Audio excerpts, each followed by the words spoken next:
एक जवान आदमी था, तो उसको एक बहुत बड़े पत्थर के पास ले जाया गया। वो पत्थर जो था उसको राज्य का जो सबसे बड़ा पहलवान था वही हिला पाता था। अब इस आदमी को लगे, बोले पत्थर हिला। अब ये लगा रहा है पूरा जोर, पत्थर तो हिले नहीं। उसका जो गुरु था वो बगल में ही खड़ा हुआ था, बोला अपनी पूरी ताकत लगा। उसने पूरी ताकत लगाई, अभी भी नहीं हिला। गुरु ने 5 बार 8 बार ये दोहराया और फिर अपनी शब्द पे जोर देने लगा, बोला अपनी पूरी ताकत लगा।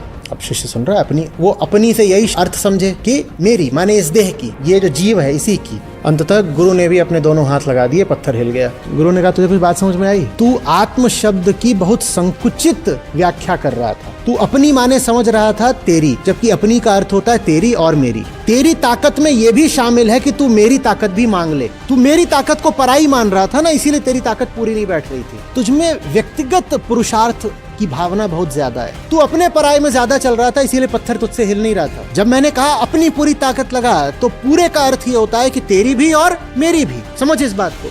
आप ये क्यों सोच रहे हो कि आपको जो करना है अपनी ही सैलरी से करना है? यहाँ इतने लोग बैठे हुए, इनके पास भी तो सैलरी है। आप शेल्टर शुरू करना चाहते हो, आप जब किसी बछड़े को, मेमने को कुछ बचा रहे हो, तो वो कोई आपका व्यक्तिगत मसला थोड़ा ही है, वो तो दुनिया भर का मसला है। तो बता दो दुनिया को कि ये कर रही हूँ। जिनमें आत्मसम्मान होगा वो खुद आपकी मदद करेंगे, जिनमें नहीं होगा वो नहीं करेंगे।